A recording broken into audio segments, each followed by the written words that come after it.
Hello, everyone, and welcome to a project that for me has been a long time coming.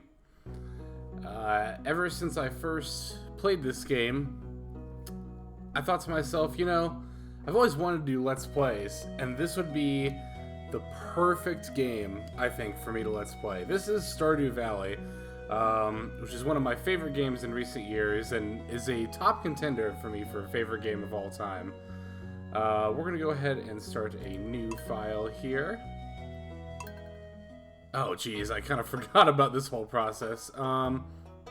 Okay, so I'm going to pick a forest farm. Let's see. Okay, sorry to cut away so early there, but I've gone ahead and created my character. I also went ahead and chose the forest farm, as I may have said before I cut. Not sure exactly what I'll cut there.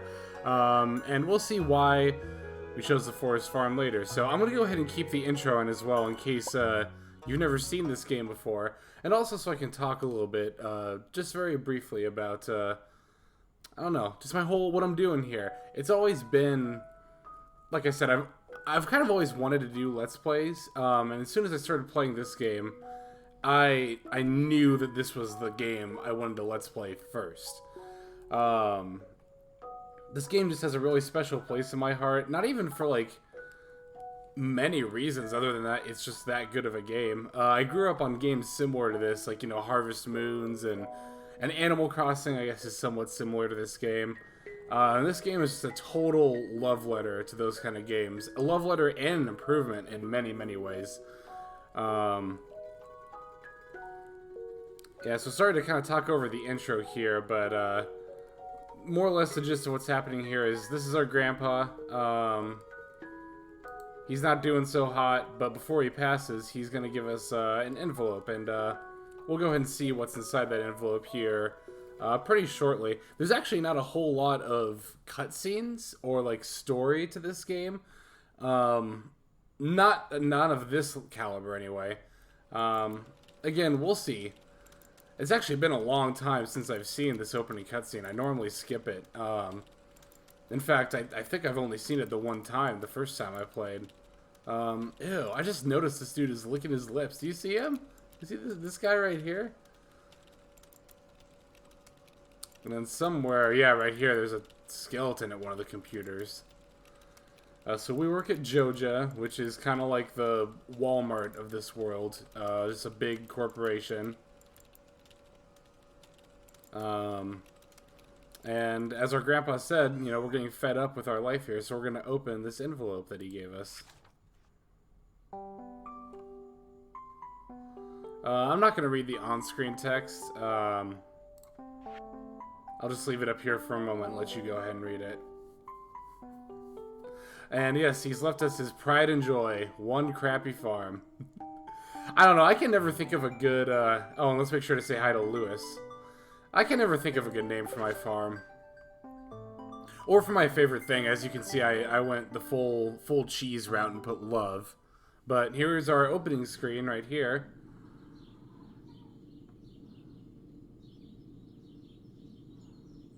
And here's a part of the world that we will never get to see again. Although we'll be seeing plenty of trees like this in the world. And these flowers, too.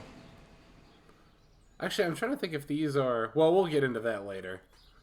So as far as about what kind of a run of Stardew Valley this is something I personally kind of struggled with for a while, deciding what kind of a run I wanted to do. I had it in my head for the longest time that if I was going to do a Let's Play of this, I would do a Year 1 Community Center run, which, again, if you've never played this game, that phrase probably doesn't mean a whole lot to you. But sorry, I don't want to talk too much over Robin here. Not that there's voice acting in this game, but... you can go ahead and read the cutscenes yourself. Or the dialogue box, rather. But yeah, so I thought for a while that, if I'm going to do a playthrough of this game, I want it to be a Year 1 Community Center run. And I practiced, a couple different files doing that. One on PC and one on Switch. And honestly, it just makes the game so much more stressful. And as you'll soon see, this is not the kind of game you want to be stressing about. This is a very... easygoing game, and that's kind of the playthrough I wanted to do. So I'll still show ways at least that, in my opinion, you can kind of optimize your farm.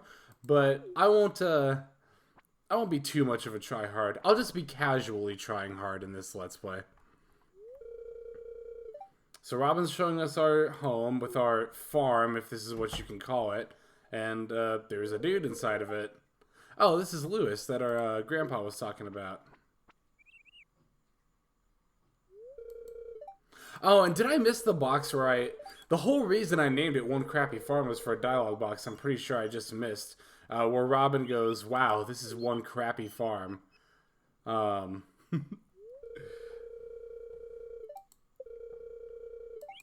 Yeah, rustic. That's a nice way to put it. Thanks, Lewis. I'm not the biggest fan of Lewis. You'll see why later in the game.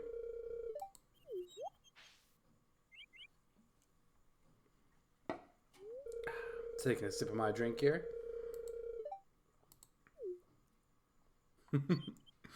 And as Lewis kind of alluded there to, Robin can upgrade your house, but that's not something we're going to worry about for quite a while. Although you could do it right away if you wanted to. That's the great thing about this game, is that you can do anything in any order. You're not, penalized for taking too long. You are rewarded somewhat for doing things quickly, but not enough that you, really have to. When I say I wanted to do a year 1 community center run, that was mostly just for bragging rights. Okay, so we're going to get started. You see, we saved, so it's loading our game. Alright. We get some little introduction here. And our first seeds. Alright. So we got our little quest markers here. Cultivate and harvest a parsnip. That's going to take a little bit. Introductions. You see there's 28 people altogether in the town. And we've already met 2 of them, Robin and Lewis. Okay, so first thing that I want to do is go ahead and switch some of the controls here. I'm going to click always show tool hit location. I think this is really, really important to have. Basically what this means is when you use a tool such as an axe or a pickaxe or a hoe, it'll highlight a red square of where you're going to hit. Very useful. I think, yep, auto run is already on. I have no idea why you would ever turn this off. And one other thing I am going to change, let me just find it here.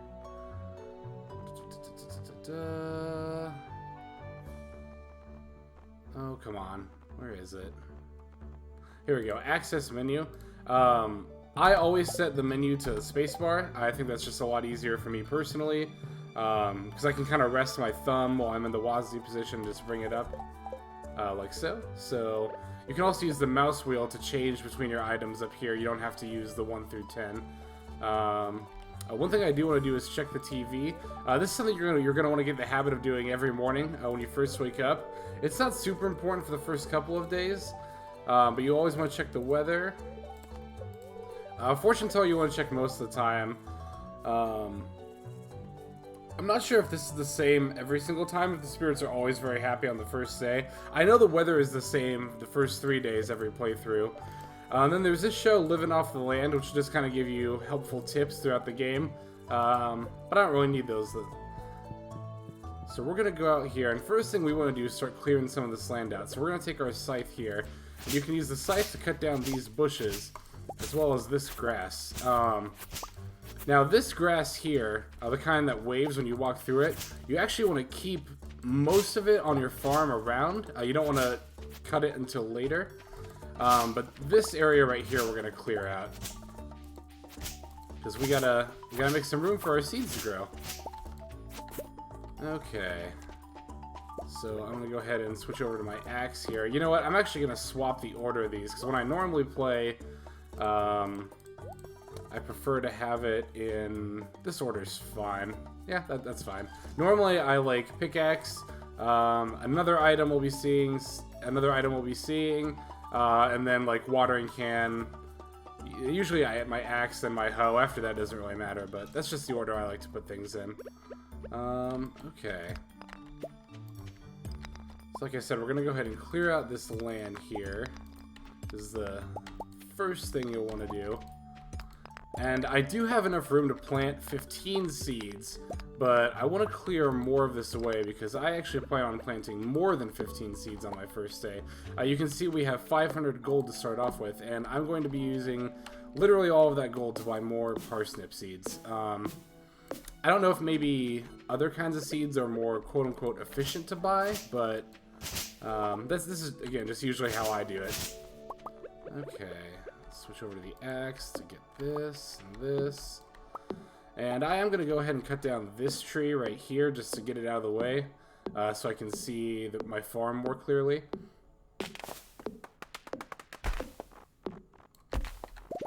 Okay, let's go ahead and get this wood that fell. Alright, so now you can see the clock up here. It's 8:40. And the store in town where I can buy more parsnip seeds is going to open at 9. So we'll go ahead and head into town there. These little, I think these are supposed to be roots, but I always call them worms. If you see these, you want to take your hoe and dig them up. They'll have some items in them. Items in them. I said that correctly. It just sounded like I didn't. Oh, and this right here we're going to pick up, a dandelion. Now, if you look here, you see that eating this will actually give you plus 25 energy and plus 10 health. We don't have a health meter yet because we haven't encountered anything that'll make us lose our health, but we do have an energy meter here. You might have noticed as I was, I'll go ahead and talk to Marnie here. You might have noticed as I was using my axe and pickaxe that my energy meter was going down. That's something you're going to want to keep an eye on. This is Pierre. We'll go around the counter to say hi to him. And I'm actually going to come down here and say hi to Gus. I always forget this guy's name. Sorry if I'm going through the dialogue boxes quickly. I promise that won't always be the case. Okay, so yep, I'm going to go to parsnip seeds, and I'm just going to buy literally as many as I can. Which, yep, is 25. So now we have 40 altogether. So we're going to go back to our farm. This is all really important to do on the first day. I guess I'll come over here and show you. This is the calendar. You see we're on the first day of spring. Basically, there are 4 seasons: spring, summer, fall, and winter. Each is 28 days, and after 28 days of each season, a year will pass. If you see someone's portrait on here, that means it's their birthday. These flags indicate special events. We'll get into more of those later. For now, I really want to focus on getting back to my farm and getting these parsnip seeds planted. You can see when you hover it over that these will take 4 days to mature. Now what that means is that they'll be ready on the 5th, not necessarily the 4th. That's something really important to keep in mind, particularly for the first half of spring if you're going to be doing things like I am here. Alright, so now that we got all this cleared out, I'm going to take my hoe here, and I'm going to, let's see, 3, 4, 5, 6, 7, and then I'll go 8. I'm just going to make a nice little 8x5 here. 1, 2, 3, 4, 5. And I'll keep doing this until I have that all filled out.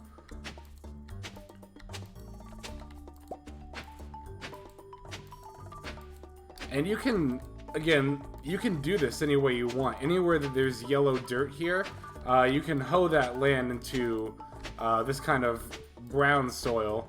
That's clay. We're going to pick that up in a second here. But yeah, anywhere you see yellow here, you can plant. And if you'd started with a standard farm, pretty much, I think literally your entire farm would just be this yellow. So you could plant literally anywhere. This grass here you can't plant on. If you use the hoe here, nothing will happen. That's kind of one of the drawbacks of the forest farm, I suppose, but it's not that big of a deal. Okay, so after hoeing the land, we're going to go ahead and water here. If you see that little inventory full icon popping up, it's because I'm within range of this clay to pick it up. But since all... I said 10 earlier, it's actually 12. Since all 12 of my slots are full, I can't pick it up. You have these rows down here as well, but we won't be unlocking those until later. Hopefully not too much later, though. And you can see that I can still water even if there's an item on that space. The other neat thing about this game is that, let's see... You see my energy bar is shaking down there. That means I'm low on energy. So what I'm going to do is I'm going to go ahead and eat this dandelion, which will give me little bit more energy, which should hopefully be enough to get me through watering this. I think it will be. But neat thing about this game is that items don't despawn when you go off screen. Oh, and since I ate the dandelion, I can pick up the clay now. They won't despawn. Yeah, if your watering can runs out, you just fill it up here in your little pond here. Items won't despawn if you go on screen. In fact, I think the only way items despawn is by transitioning into the next day. And okay, we're good there. You see, each water uses either 2 or 3 energy. It actually varies. Let's see.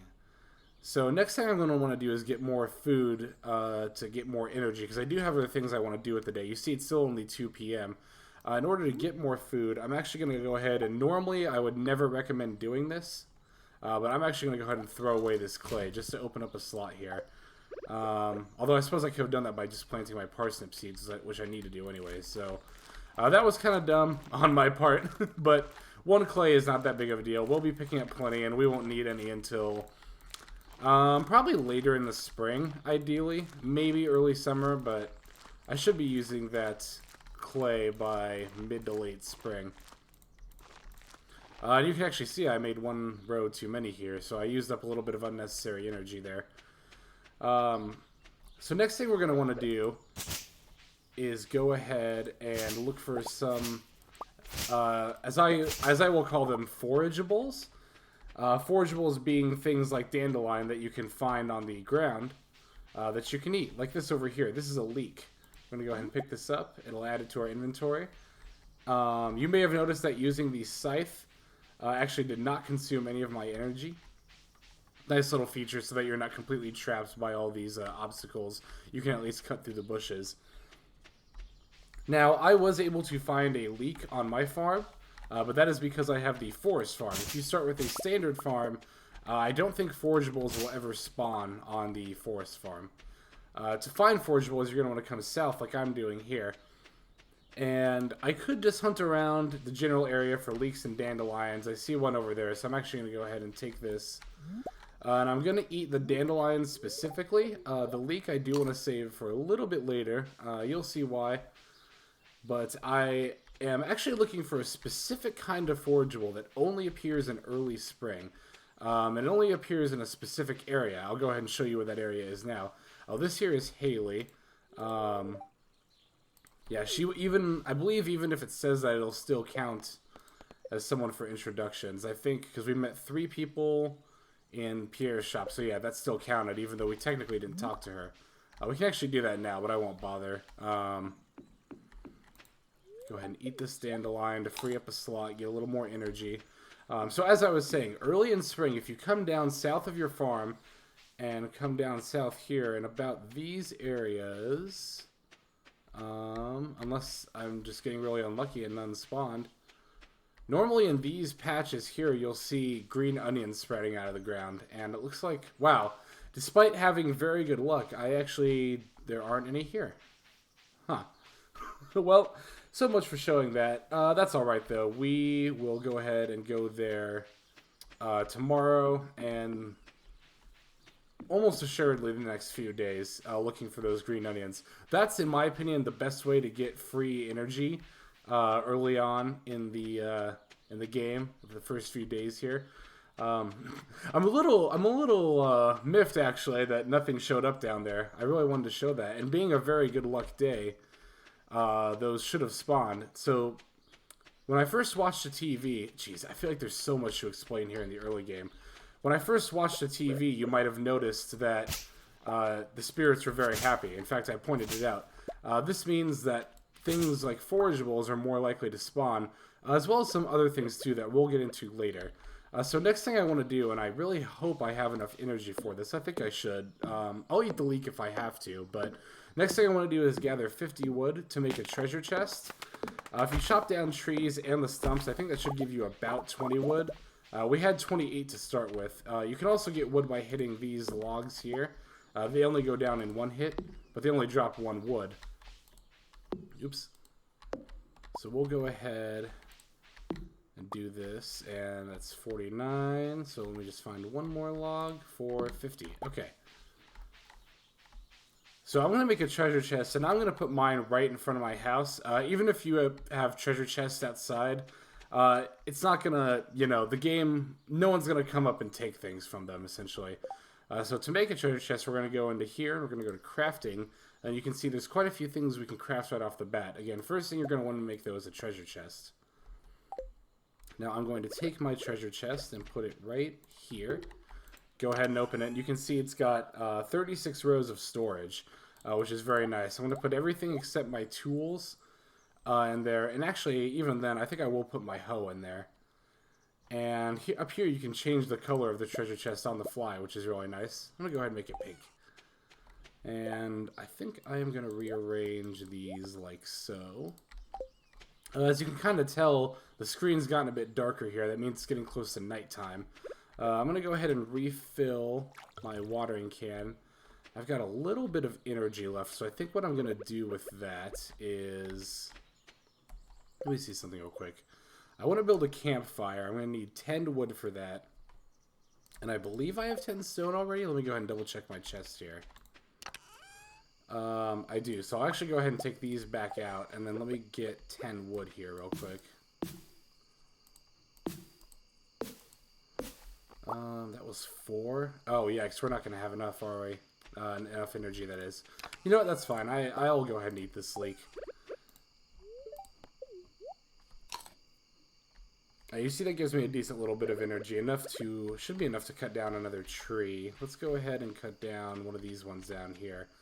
Another reason you want to clear out the area around your farm like this is basically if you don't tend to your farm as far as clearing that stuff out, trees and rocks and bushes will kind of grow back in. So that's why I cleared out not just the stuff immediately on these squares, but all the things around it as well, was so that it would take longer for those to kind of encroach back in. And don't worry, it's not like you're going to wake up tomorrow and everything will be respawned. It takes quite a while for like trees to grow back or rocks to spawn. Most of that change happens during the season, actually. You know, since we have some extra space down here, you see that there's some mixed seeds. I'm actually going to go ahead and plant these down here. I normally don't bother planting mixed seeds, because basically what these will grow into, if I remember correctly, are just forageables that you would find out anyway. Although I think you have a chance of growing a crop like a parsnip or potato as well. Yeah, normally I wouldn't bother with those, but since I accidentally made an extra row, there's no reason not to plant them. So next thing I'm going to craft here is a campfire. Because as you can see, now that it's 10 p.m., it's gotten pretty dark around here. So I'm going to take this campfire and I'm going to put it right here. And if you left-click that, it'll glow it. And now you can see, it'll light it rather. And now you can see that there's a glow around my house. The campfire won't set anything else on fire, and you don't need to keep adding things to keep it lit. You can just turn it on and off as many times as you want. And if you keep it on, it'll just stay on basically forever. You can also take the pickaxe. Oh, that was risky, actually, since I was low on energy. But you can take the pickaxe and pick it up and move it around. I like having a campfire right here, though. Again, just to keep my house lit. So you can see it's about 11 p.m. right now. Basically, at midnight, your character will start getting tired. And it'll give you another notification at 1 a.m., I believe. At 2 a.m., you'll fall asleep no matter where you are.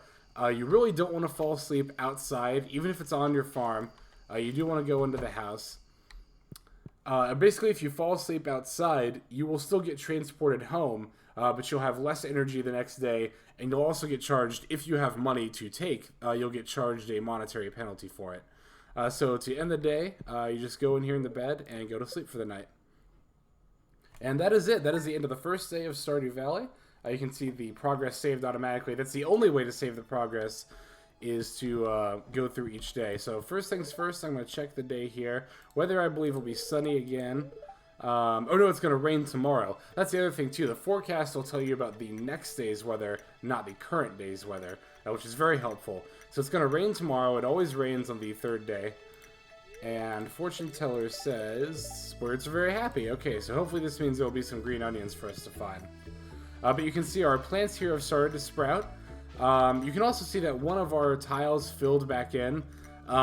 Basically, if any of them are unoccupied, they have a chance of filling back in. But don't worry, if you have plants there, that won't happen. We got a letter here in our mailbox. from Pierre's General Store. That's where we went earlier to buy the seeds. I didn't do a good job of explaining that that was Pierre's store. You can see he's advertising his size 24 backpack. Basically, Pierre's is where you'll go to buy new backpacks, and that will open up more rows in your inventory. But the first upgrade, I believe, is 1,000 gold, and as you can see, we assuredly do not have that. Now, if you click away and still see the mail icon, that means you've got another letter. Let's see, it looks like Willie wants us to meet him at the beach. We'll go ahead and do that at some point today.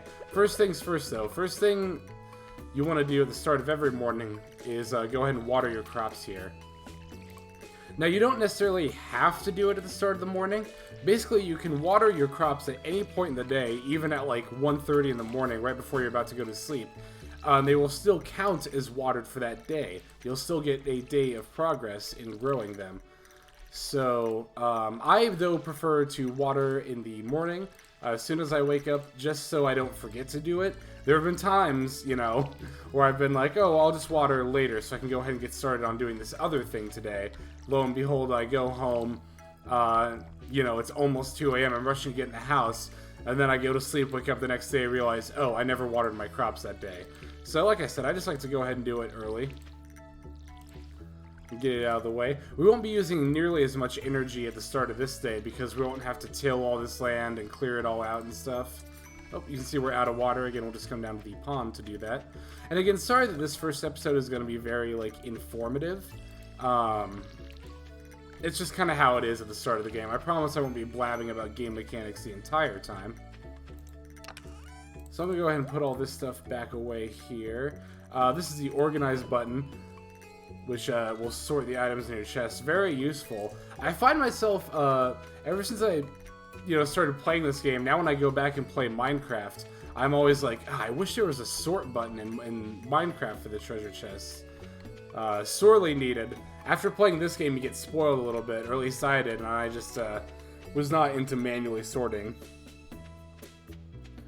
Okay, so we will go down to the docks and meet Willie. Here's another pickup here. This is a wild horseradish, which you can just eat raw. It doesn't give you the most food or health, but it's still something you can do. Here's another dandelion here. You are going to save at least one of each of these. We'll see why you want to do that a bit later.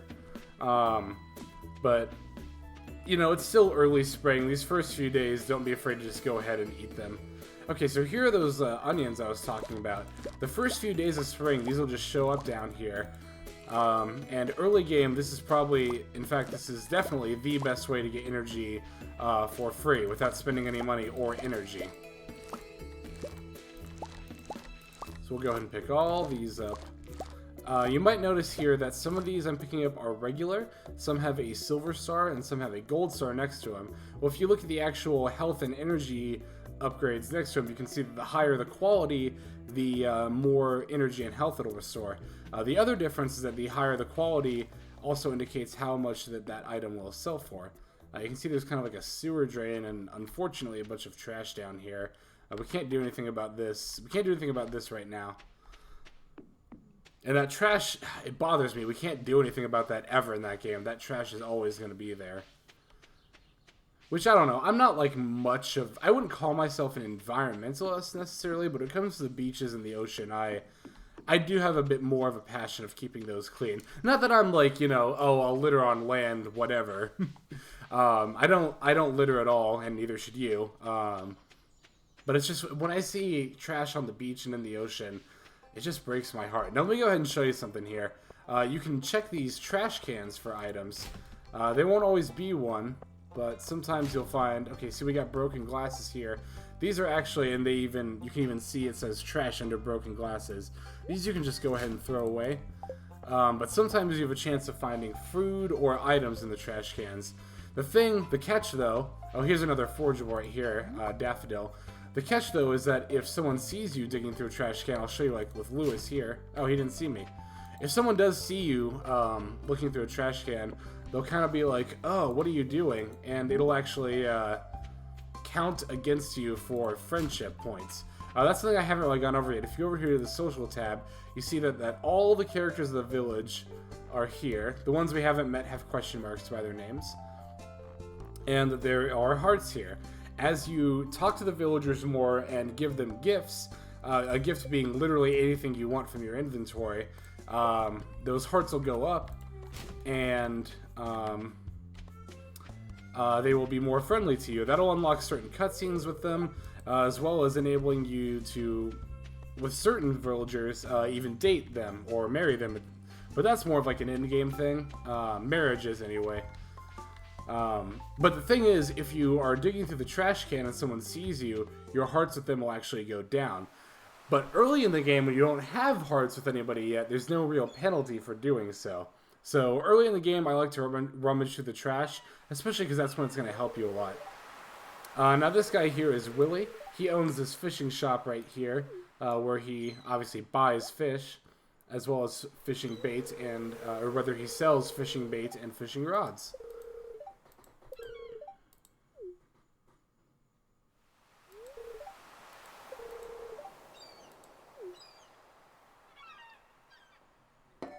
And you can see here, he gives us our first fishing rod.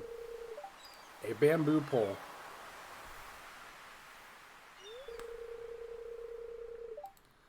He's not kidding when he says that either. You can fish just about in any source of water and catch fish, except for that screen to the west of here, where I found the green onions. That screen, none of that water you can catch any fish in. But the ocean here you can, the river that runs through town you can, and the lake to the north you can as well. But we'll be going to that lake later, definitely later. So I do want to do some fishing today, I think. But first I'm going to check the beach. You can check the beach for forageables like this. Oh, and our inventory is full. That's kind of a shame. So I'm going to go ahead and rearrange this like so. I honestly could have left my watering can and scythe at home. I didn't particularly need to take those. I'm going to go ahead and talk to this guy here. His name is Elliot. And just to get rid of something in my inventory and to kind of show you, I'm going to give him a daffodil. Now you can see he says, I'm not a huge fan of that. That means that your hearts with him did not go up, as you can see here. I don't think they would have gone up on the first gift anyway. Not only do the hearts not go up, in fact, for some people, they hate the gift so much that your hearts will go down. I was kind of surprised that Ellie didn't like that daffodil. Let's see if Willie likes them. Nah, he doesn't either. Daffodils usually are a pretty good gift to give people, but I guess those two just don't like them that much. Main reason I did that, though, was to just get rid of some inventory space here. So now I can go ahead and pick up this clam, as well as these mussels. Now you see a little question mark here. If you come up to it and click it, it says, with 300 pieces of wood, this could be fixed. Now you might see some clams and a sea urchin over here. Fixing this bridge is actually worth it. And the first time you play, you might be like, whoa, 300 wood? But that's actually not that bad to do. Not in my opinion, anyway. Let's see. So I think what I'm going to do now is actually go back home, put away a bunch of the stuff that I've gathered, and then I'm going to come back out to town and probably just fish for the rest of the day. I do want to show off the fishing mechanic. Oh, can't pick that up. Actually, I can if I eat this. Go ahead and take this. You might have heard the sound of a door there. That means that someone just either left a building or went into them. Another cool thing about this game is that the characters all have patterns. They won't just stay in the same spot every day. Each different day and each different season, they'll have different patterns. Like, for example, if you come up here, this is where... Ooh, excuse me. This is where Haley likes to hang out. And she actually likes daffodils, so we're going to go ahead and give her one. But yeah, the characters actually have real schedules that go as time progresses. So in that way, it actually becomes a little bit easier to find them once you know what their general schedules are. Let's see. I'm going to come up here by the bus stop because forageables usually spawn up here. Yep, you can see there's a dandelion up here. Go ahead and take that. Alright, now we're going to go back here to the farm. As I said, we're going to drop off a bunch of this stuff like the spring onions and the forageables. I'm debating if I want to put these away or sell them. I think I'm going to sell them. So this chest here, as Lewis explained briefly, this chest here you can go ahead and dump stuff off in. and sell it. You do want to be careful though, because if you put something in, you can't take it out except for the last item that you put in there. So really only put things in here if you're sure you want to sell them. Putting items in here to sell them actually also won't take off any of the value of selling them. First time I played the game, I assumed, oh, this is so convenient, I must not get as much money as if I went to the store. That's not true. You will get as much money as if you had sold it at the store. Also, you can sell any item in the chest, whereas, you know, fish, you have to go to Willie's shop. Crops, you have to go to Pierre's general store to sell them.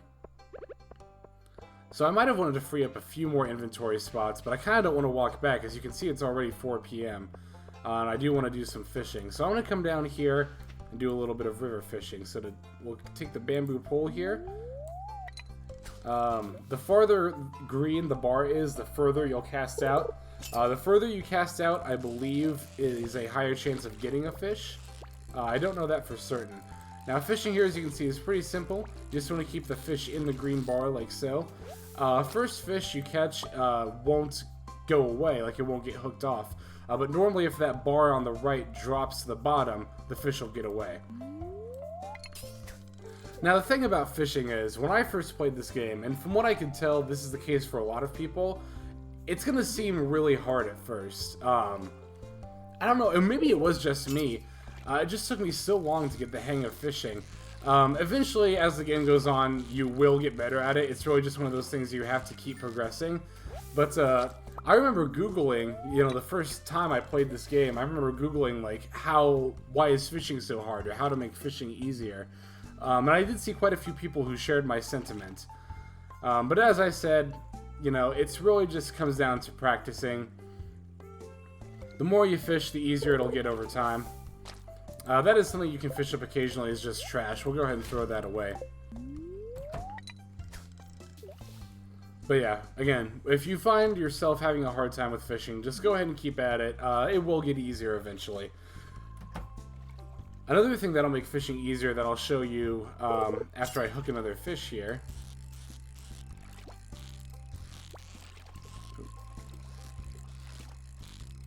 You can kind of see the bar does have a little bit of weight to it. So what I'm doing there is I'm just tapping the mouse there in order to keep it in there. Another thing that'll make fishing easier is if you go here to skills, you'll see you actually have levels here. I actually already gained a level in foraging today, probably from picking those green onions. But you can see if you hover over here, my foraging level gives me +1 axe efficiency. 5 different levels. Farming, that's obviously by harvesting crops is actually how you gain farming levels. Mining is something we'll get into probably in the next video. Foraging is just going around picking up, that's why I call them forageables. As well as chopping down trees also counts as foraging. Your fishing skill obviously goes up by fishing, and combat is something we will get into, again, maybe in the next video or two. But the more that you level up your fishing, the bigger that green bar will get. So that will make it easier to catch subsequent fish. I have to admit, it actually is a little bit harder than I thought to keep the fish in that green bar with no fishing levels. But that's a lot of the reason why I say just fish more and you'll get better at it. It'll become easier. And yeah. I might end up cutting some of this out. Some of this fishing, that is. I don't know if I want to cut things out on the first video, though. This will probably end up being one of the longer videos as a result of that. And as a result of me just explaining the mechanics of the game. But you know, the cool thing about this game is, like, I'm fishing right now mostly to make money, because you can sell fish for a pretty decent amount for this point in the game. But I mean, you could be going and chopping down trees and looking for forageables at this point. If it's later in the game, you could be mining instead. You know, there's no one set thing you have to do on each given day, which is, for me anyway, like a major appeal, a major part of the appeal of this game. Is that you can do whatever you want, whenever you want. I'm actually missing out on talking to a lot of people up here, but fishing is honestly more important. It is nice to get the introduction side quests out of the way, but at the same time, there's no real rush to do it. You'll end up talking to people naturally as the game progresses. And I don't think you get much of a reward for doing that. I think it's maybe just 100 gold. Joja-Cola. Now you can see the game qualifies this as trash, but you can actually regain energy by drinking it. I won't though, because we don't necessarily need to. You might have seen that a blonde kid walk up in the house here. His name is Sam, and he loves getting Joja-Cola as a gift. Don't try to give it to anyone else though. Pretty much everyone else in town just hates it. Yeah, so as you can see here too, that night has started to fall. And it's not like a very sudden or jarring transition. It's been slowly getting darker, which is another thing I love about this game, is like the mood and the ambiance. You can hear the crickets in the background. Oh, pulled out a little too early there. I'm so mature. But no, that is something I really appreciate about this game. It's just the mood, the ambiance, just the whole atmosphere of it. It's very relaxing, very soothing. Which again is why I didn't necessarily want to do like a super try-hard run of trying to get the community center done in the first year. Because let me tell you something, if you're trying to get that done, that's just, the game becomes just such a grind at that point. And this is the last game you want to be an intense grind. Not one as freeform and laid back as this. So I think I'm going to fish until probably about midnight, maybe even 12:30. I do want to get to bed before 1 though, so I think I'm going to stop probably at midnight. I mentioned earlier that if you're out and about at 2 a.m., you suffer a money penalty as well as an energy penalty. You'll actually suffer a lesser but still penalty of energy if you're out past 1 a.m. as well, which is why I want to get back to bed before 1 a.m. Now this early in the game, there's going to be a lot of time between each fish that you hook. But later in the game, we'll be able to buy a rod that you can put bait on. And once you put bait on the rod, you'll be catching fish like 3, maybe even 4 times as quickly as this. There'll be very little to no downtime between each fish caught. But in the meantime, you can just enjoy the crickets, the water against the shore here. Again, it's just so... it's such a nice mood. Very lovely atmosphere. Oops. I actually am looking now. I think my green bar went up, so I think I actually gained that fishing level. Let's go here. Yes, I did. So at the end of each day, it'll tell you what levels you all gain and what benefits you get for gaining the level at the end of the day after you go to sleep. However, you'll still get those benefits even midday after you've gotten the level. So you can see in just the short amount of fishing I've done here, what, like 4, no, more like 5.5 hours. In one day, I already gained a level. Now, subsequent levels won't go up that quickly, but these early levels, they don't make you wait too long for the upgrades. Okay, it's 11 p.m. now, so I'll probably have enough time to get like 2, maybe 3 more fish. You'll notice if you don't let the fish get outside the green bar at all, it said perfect. You'll get a little bit of extra XP for getting perfect. Ooh, that was real quick. That's about how frequently you can expect to get fish when you have bait on your rod. Oops. You can see we got a good amount of fish here, though. What is that? 9, 10, 12? So we'll probably have 13 or 14 by the time we go to bed. So that'll sell for a pretty decent haul.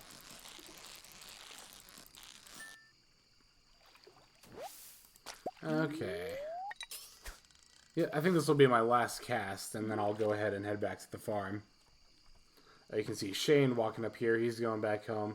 After night at the saloon. We'll probably go to the saloon maybe in the next day, or yeah, it's midnight. I'm just going to go back to the farm.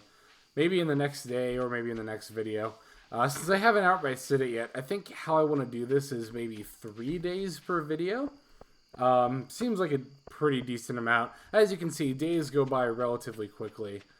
I don't know what the exact time is, but it really depends how much time you spend in your menu right here. Because when you're in this menu, time actually stands still. It doesn't pass at all. So if you, need to figure out, okay, what am I going to do today, and you don't want time to pass, you can just go ahead and go to this menu. So yeah, we'll go ahead to the chest here. You can see, even now, I can still take out these mussels if I want to, but I'm going to go ahead and just sell them. The Joja Cola I'm actually going to go ahead and put in here because trash items always sell for 0 money, and I believe that's the case even for the Joja Cola. I'm going to go ahead and put my scythe away while I'm at it. Yeah, that'll be fine. Oh, and go ahead and sort, and we'll go to bed.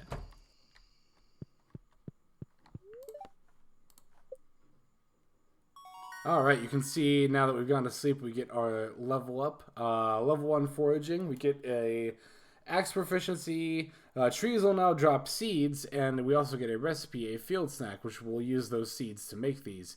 This field snack is another good way to get energy for free early in the game, but we'll get into that later. We also get a fishing level, which gave us our fishing rod proficiency. That was the green bar going up. And now when you sell things at the end of the day, you'll see all these different categories, and you'll see how much total gold you made. So we actually made a good amount of gold just on that one day.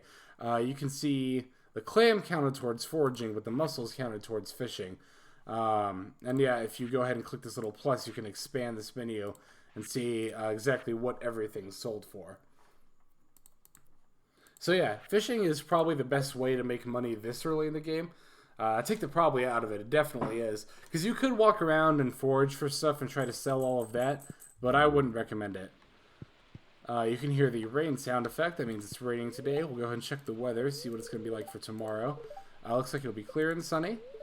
And fortune teller says, ooh, spirits are very displeased. This is the worst the spirits can be. The spirits being displeased will affect fishing. It'll affect how often. Ah, crow! Get out of here, crow! You can see that crow ate one of my crops.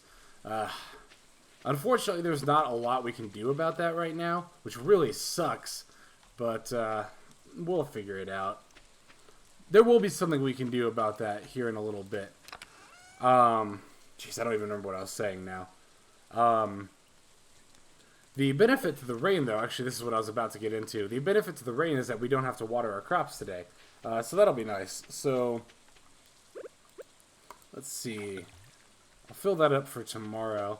And I think what I actually want to do with my day today is go fishing. I specifically want to go fishing in the ocean. There's a reason for that. We're going to look for a certain kind of fish that appear on rainy days in spring, the eel. It's not very necessary... It's not necessary at all, actually, that you get the eel on this day, or even in spring. You'll be able to catch them on rainy days in fall as well. But the eel is something I want to go ahead and get now, just to get it out of the way, for a reason you'll see later. Something I've already alluded to, but I'm going to pretend, at least, that I haven't spoiled that all to high heaven already. Oh, I don't have my hoe with me. This actually is a reason you want to take your hoe with you. Man, and there's 2 of them out here. Just my luck. It's not that big of a deal, though. The daffodil... Oh, we can't eat that for energy. I mean, you can eat it, it just won't give you any energy. You can see before Willie opens his shop here, he likes to come out and fish. I'm going to give him this mussel and see if he likes it. Yeah, see, he likes that. But, yeah, we're going to go ahead and fish. Again, you'll want to fish, if you're looking for the eel, specifically in the ocean. Ooh, you see this treasure chest that appeared up here. I'm going to go ahead and get that, but first I want to fill up my green bar, because while I'm filling this up, you see my other bar is going to go down. Getting that treasure chest will get you certain items in addition to the fish that you catch. However, if you don't catch the fish, you won't get the treasure chest either. There we go. Ooh, we got ourselves some coal here.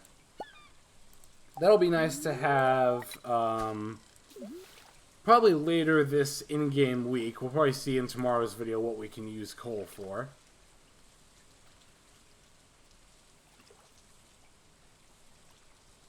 Oh, you can see Willie's going into his shop here. Since he opens at 9 a.m., he's got to start heading in there before then. Oops. Come on now.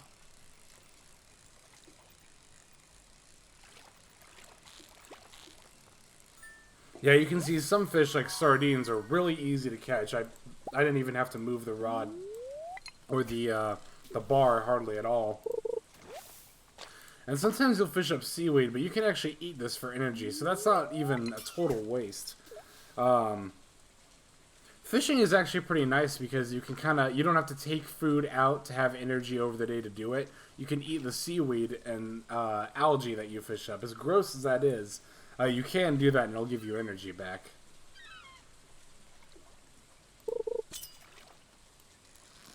Oop.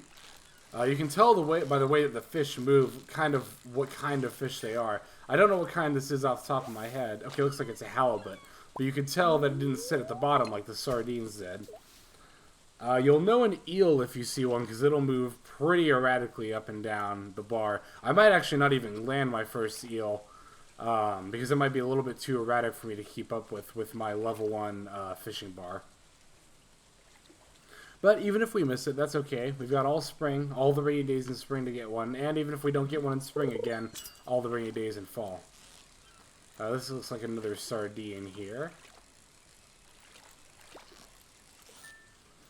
Ooh, and I'm trying to remember what time Willie closes his shop, because I think in order to clear out some inventory space, before he closes, I'm going to go and sell some fish to him.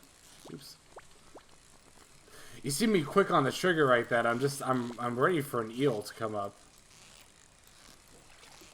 Although now that I think about it, those might only appear during certain times of the day.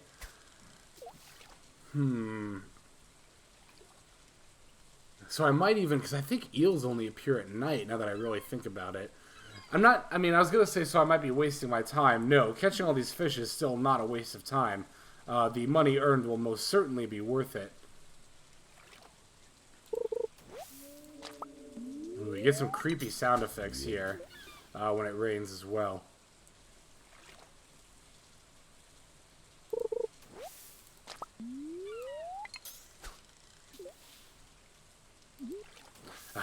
Whenever it makes that bloop sound, I always think that's the fish getting on the hook. Because, as I'm sure you've noticed by now, when you land a fish, it'll have that little catch text above your head, as well as the sound effect as well. But me personally, I'm so trained on the sound effect that that's what I watch out for. Even when I'm playing on the Switch version, the Switch will actually vibrate when you land a fish as well. Oh, jeez. Let's go ahead and throw this out. If you're playing this on the Switch, it'll vibrate when you land a fish as well. But even there, I'm still more trained to listen for the sound than I am for the vibration.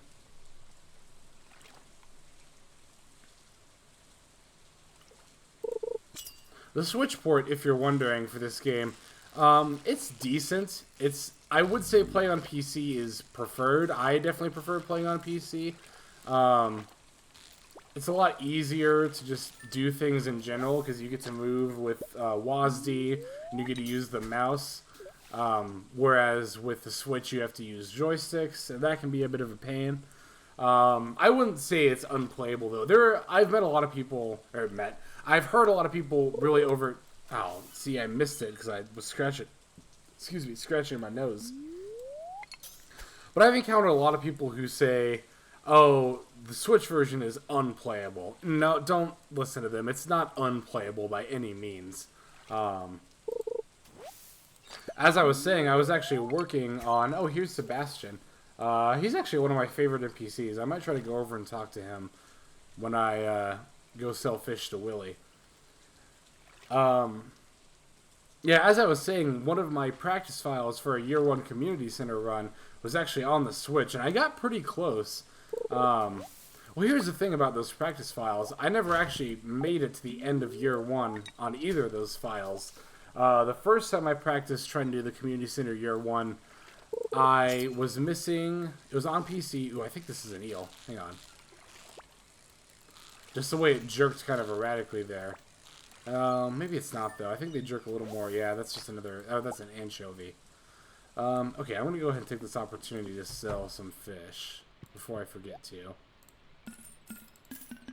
You can see we already made like a little over 300 more gold. And that was just fishing for about half the day there. I wonder if Sam likes, or Sebastian likes daffodils. Let's go find out. Well, first I'll talk to him. Oh, no, yeah, he wasn't into that. I kind of thought he would be. That's...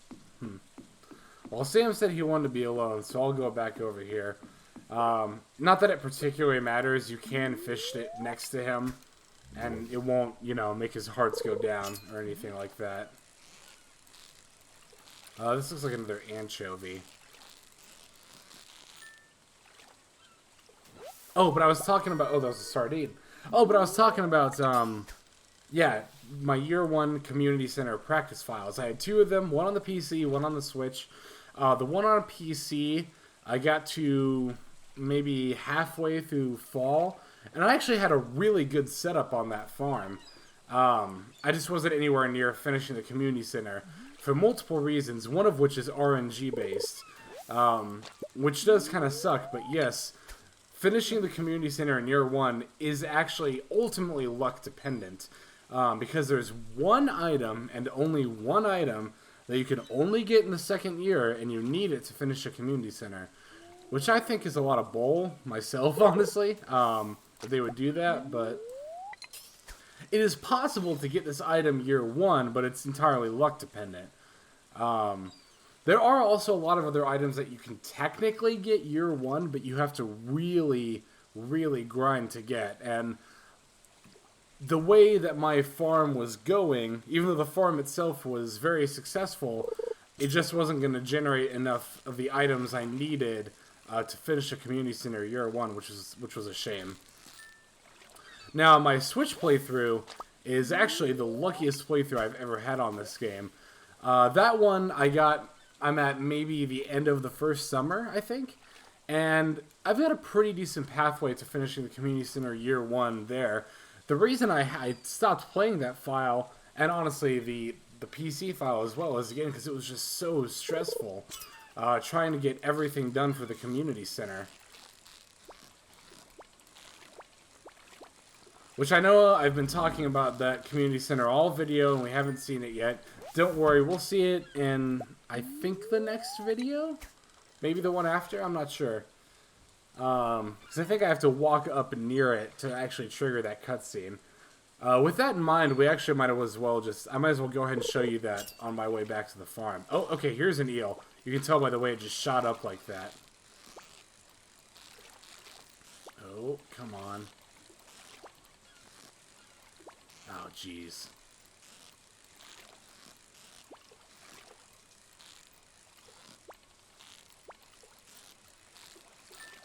Alright, yeah, we got an eel. Again, not super necessary you get it right this second, but that's going to save us a lot of time and a lot of stress about worrying about getting one.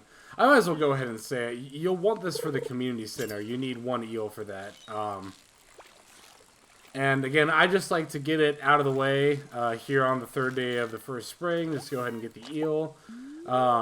Since the 3rd day of the first spring is the only day it'll guaranteed rain, and the eels only come out in the rain, that's when I like to get them. Granted, we will, I think we will almost assuredly, like literally 99% sure, that we will see at least one other rainy day in spring, but I think it is technically possible for this to be the only time it rains all season. Which is another reason I wanted to get it out of the way. Plus, I didn't want to encounter a scenario where I already had plans for the next day, and then I realize it's going to rain, and then I have to, like, figure out if I'm going to catch the eel or do the thing I originally planned. That's something I do. A lot of people, I think, do a lot when they play this game, is you can make all the plans you want, but when it comes down to the actual day... Oh, here's another one. When it comes down to the actual day, it's really easy to forget what you had planned and just notice something and be like, oh, I should do that while I'm at it. So now that I have 2 eels, I might end up selling one of them. I'm not sure, actually. Because the eels are also useful for something else besides the community center. That's not until way later in the game, though. So I think, no, I've talked myself into it. I'll sell the other eel.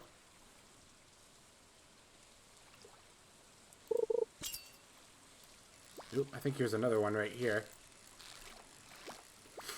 You can see they're not too bad. They just kind of move very quickly right away. But when you're first playing the game, you might have a harder time landing one. Oh, snap. Ah, I did it again. I went to scratch my nose and took my finger off the mouse. But don't feel too bad if you can't catch an eel like this early in the game. This is the portion of the Let's Play where I am trying hard on the casual to try hard spectrum. Oh, my nose is so itchy. Itchy, itchy, itchy. I'm looking at the time here, and this video is actually going on a little bit longer than I wanted it to. So I think I might stop fishing maybe around a little earlier than I had planned. And you know, that's right, because I also wanted to, well, and look at our energy. See, this is the first time all fishing trip I've actually looked at the energy. We started the day with a full bar, and now you can see how low we are. Is this an eel? This is a little more erratic than an eel, I think. Or maybe it is, I'm not sure. Might be a sea cucumber, although I don't think those show up till summer. Oh no, that was a halibut, okay. Oh geez, another instantaneous catch.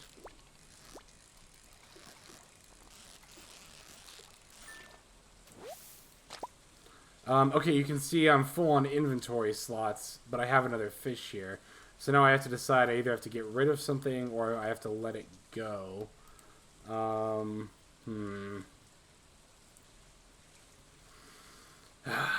See, part of me wants to throw away the seaweed, but I have 8 of it, and that's just free energy, which is so valuable at this point in the game.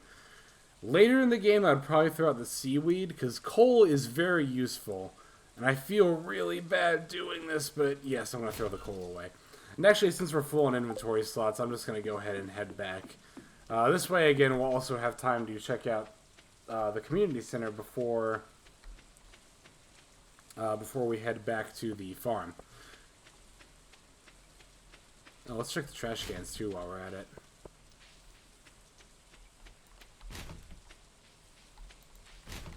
You know what? I've got some time. I'll show you around town a little bit. These are all the houses where the various villagers live. We'll probably end up going in those, you know, in later videos. If you go to the east over here, you'll see this is the archaeology office here, as well as the library, even though they don't say it on that sign. Up here, we have... Oh, that's interesting. Usually his little furnace thing here is running. This is Clint's place. Clint will buy and sell mining supplies as well as mining drops. That's where you can do that. Again, we'll get into more on that later. I'll just give you a little tour of the town over here. There's another bridge up to the north over here. This is where Joja Mart is. Again, which is like the Walmart of this game. You can buy stuff from there, like seeds. Basically stuff you can buy from Pierre's shop, you can buy there as well. The only difference is that Joja is open more often than Pierre's. Pierre's, as I'll show you here, is closed on Wednesdays. It's the only day of the week that Pierre's is closed. You're going to want to keep this in mind, though, because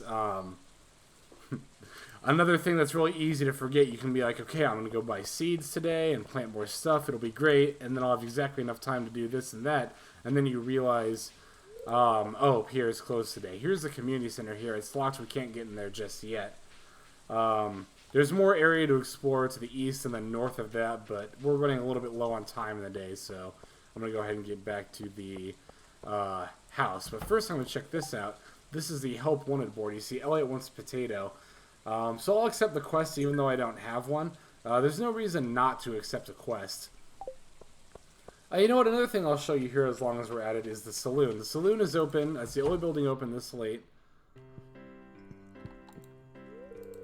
That's Clint. He runs the mining store I was telling you about. Oh, this is Leah. I actually want to... Oh, shoot. I don't have anything to give her. But, Leah is probably my bride-to-be in this playthrough of this game. The first time I ever played it, I married Haley, actually. And I can just hear so many of you being like, ew, you married Haley? Because I'm not going to lie, Haley, at the start of the game, isn't the nicest person in the world. But she's got a great character arc. And I kind of thought she was a little bit of a bitch when I first started playing. But she does have a great character arc. This time, though, I think, like I said, I want to try to marry Leah. We'll see how it pans out, though. Oh, so let me go to the chest here.